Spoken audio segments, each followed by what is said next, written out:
Oh, I get it. Just get her inside. Librarian, chief of police. What are you doing? No. Nothing. Oh, jeweler. This is where hope goes to die. Along with all forms of creativity, good writing, good directing, and Western entertainment.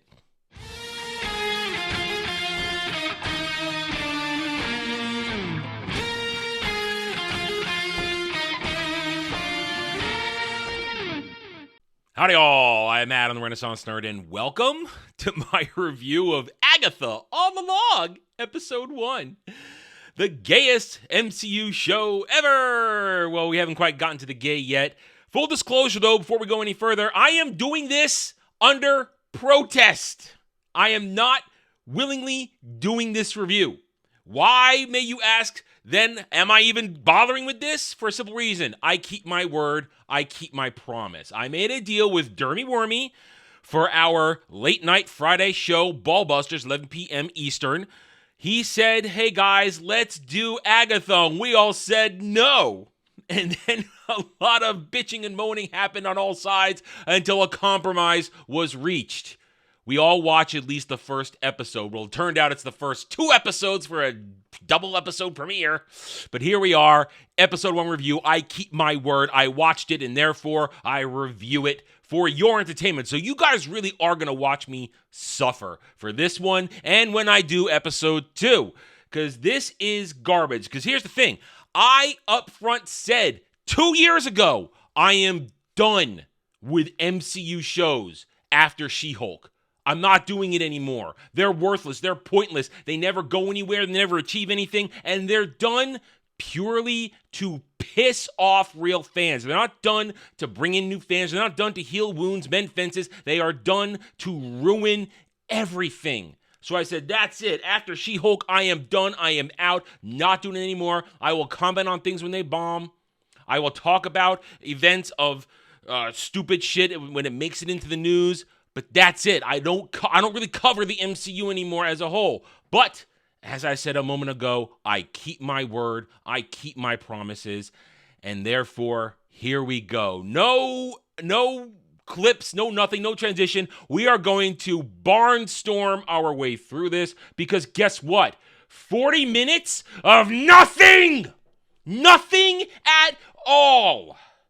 Agatha All Along takes place 3 years after the end of WandaVision. It is written and directed by Jack Schaefer, the same moronic cow who did WandaVision, who didn't know who Mephisto was, yet decided to tease Mephisto throughout the whole goddamn show. This is such utter garbage. But let's get into it. No pussyfooting around. All right, so long story short, the first literal half of the episode, or more than half the episode, is Agatha trapped in the delusion that Wanda left her in at the end of WandaVision. So seriously, I'm going to give you the bare bones bullet points of her delusion because it's all pointless. It's all pointless. All of it is basically her getting hints that she's trapped in her delusion. And that she needs to break out. And I guess maybe it's supposed to be, here's a character study of how she sees herself. She's a down on her luck, disgruntled lesbian butch detective who clearly had some sort of trauma with a child, which is why she's a butch lesbian detective who could only do things right because she's powerful and whammons and butch lesbian detective. You see, the gay is already front and center. We don't get the gay explosion yet in this episode, and from what I hear, we don't get the gay explosion until towards the end. But they're already layering the gay. Gets worse. So we're basically going to go through this whole thing where she finds a dead body, or she doesn't find a dead body, she's called in to deal with a dead body because she's the only one who can do it. And there are little bits and pieces here where freaking side characters say interesting things, like she walks up to the black dude who's the forensic guy, says, hey neighbor, it's going to turn out he's her actual neighbor, and they're playing along with her delusions. This whole scene is retarded. She finds it. We're supposed to feel like she's getting a personal connection, but they can't even get continuity right in their shots. At one point, they flip over the body so they can take a look at it. And of course, they're referencing, oh, she's been crushed by something. It's supposed to be Wanda. It's supposed to be Wanda from the end of Multiverse of Madness. And now that Wanda is dead, she could be free of the delusion. Supposed to be Wanda. They'll never see your face, but by the end of the delusion, it's supposed to be Wanda. Anyway, they flip her over at one point, but then after Agatha does a little bit of a butch lesbian monologue, they cut away and see her walking away, wide top-down shot. She's back on her stomach. They flipped her over to get an ID of the face, but nobody flipped her back over before she walked away. But Adam, it's a delusion. Nothing makes sense. Doesn't matter. At this point, there's continuity in the delusion. Things aren't jumping around. Worlds are not colliding. Continuity should exist. It's important. But they don't give a fuck. It's MCU. It's Disney. Who cares? Right. Now we're going to go through a whole lot of bullshit of the delusion. Oh, why she's going to bully her way to get evidence. Oh, there's a library card. Oh, the library card eventually is going to show her name on it. Show Wanda's name on it. Oh, here come the other townspeople playing into her delusion, helping her along, blah, blah, blah, until at one point she's back in the police station, and after making fun of the chief of police, who's a white guy with a mustache, here comes Aubrey Plaza. Now, right away, Aubrey Plaza, this is the point where they're trying to very ham-fistedly let you know that it's a delusion. She says, oh, is this how you see yourself? Plainly Aubrey Plaza's character, who I don't even know if she has a name, I don't care, it's Aubrey Plaza, who actually does look good. I'll give her that. Aubrey Plaza looks good in this. She is basically going to play along and pretend to be an FBI agent brought in to help on the case. Meanwhile, all the time twisting Agatha's hair and, well, okay, we're not getting sexual yet. But anyway, you know what I mean. She's playing along and pushing her buttons. Eventually, she's going to leave, and we go through more bullshit, blah, blah, blah, blah. Agatha goes home, and after some stupid shit about, oh, here's a locket with a piece of hair in it. None of it makes sense because it's all delusion. Maybe it's her hair. I don't know. Nobody cares. This is retarded.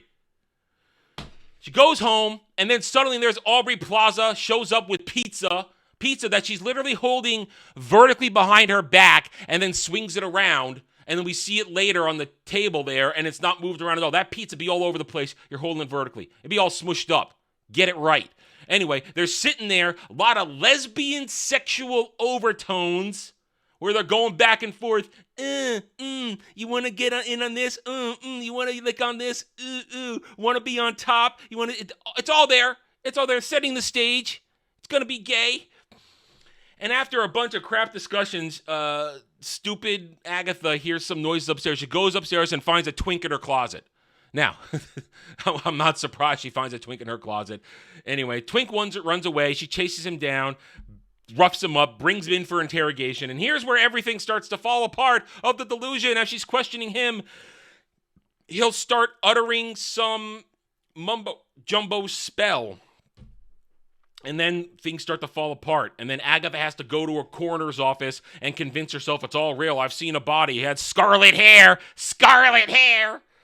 And then everything breaks down. The library card shows Wanda Maximoff, says Agatha A. Harkness. And then there's out of nowhere, Aubrey Plaza comes in out of nowhere and says, are you really going to live in this anymore? You don't have to. She's dead, you know. All the dark holds are gone. You can't, I forgot. There's dark hold member berries dropped everywhere, like all the Darkhold books were burned, all the copies are gone, it doesn't have a hold on you, blah, blah, blah, blah, blah.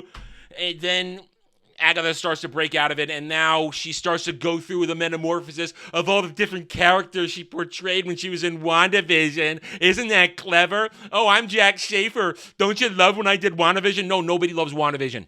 Nobody loves it. Because you gave people 3 or 4 good episodes that thought it was going somewhere, and then you shat the bed and swam in it, all right? You suck. Right, so then Agatha's going to break out of her delusion and be naked in her home. Now, we are 30 minutes or 28 minutes into the episode of roughly, I clocked it before it went to credits, 37 minutes. All right, so we've had more than half the episode of The Delusion, which was pointless. You couldn't have broken out of Delusion in 5 minutes and then gotten on with the story. No, because we're retarded.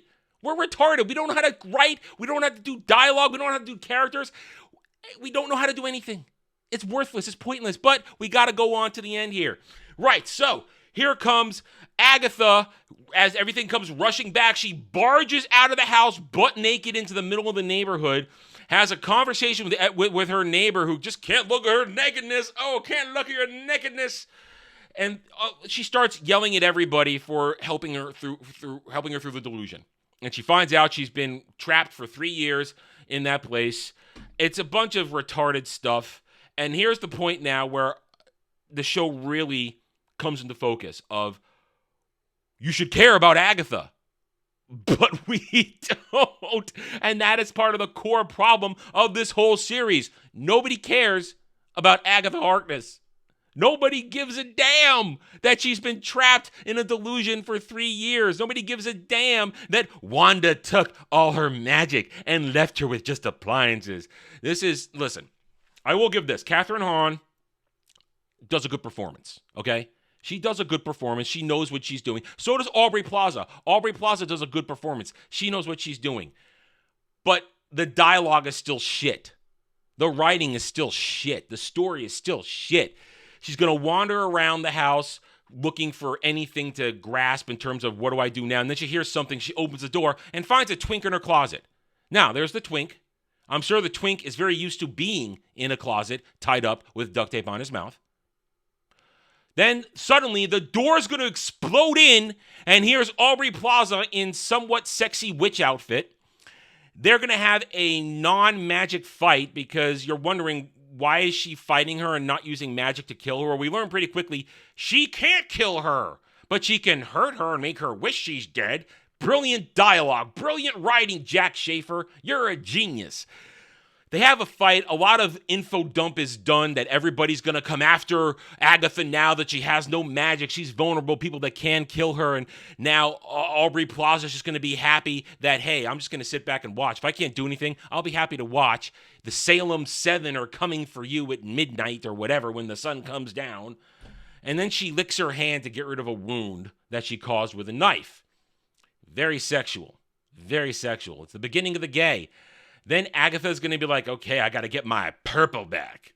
I guess her power color is purple. Then she looks at the twink and says, what am I going to do with you? And then the episode's over. That's it. That's it. Nothing happened. Nothing really. Only 10 minutes of actual plot happened at the very end. And even then, it's more info dump and beginning of gay sexual tension. Because there's going to be gay all over the place. I really have nothing else to say. I apologize, guys. There's nothing to this. There's nothing to this episode. I can't comment on lore because this is the MCU. We're way off of lore. They already broke all of Agatha's lore with WandaVision, so what am I going to talk about when it comes to lore breaking? Nothing. We have no other MCU characters in here. Well, I'm sorry. The twink is Wiccan, but we'll get into that as the episodes go on. They mentioned Wanda, that Wanda's dead from the crushing of the rock in the end of Mom. What else can I do? I literally have nothing else to say. I got nothing. I've told you, it's bad writing, bad dialogue, bad scene structure. Everything's retarded, waste of time. Right. I hope you enjoyed this, because I sure as hell didn't. We will move on to episode 2 tomorrow. Tomorrow, episode 2. I'm sure it'll be just as retarded and probably even more gay. Either way, guys, I hope you enjoyed whatever the hell this was I just did. Hit that like button, subscribe to this channel, and I'll see you next time. Until then, take it easy. Thanks for watching, everyone. If you enjoyed the video, hit that like button, subscribe to the channel. Check out my gaming channel at Renaissance Nerd Arcade, and follow me on X Twitter under @TheRedNerd. Thanks again for watching. Take it easy.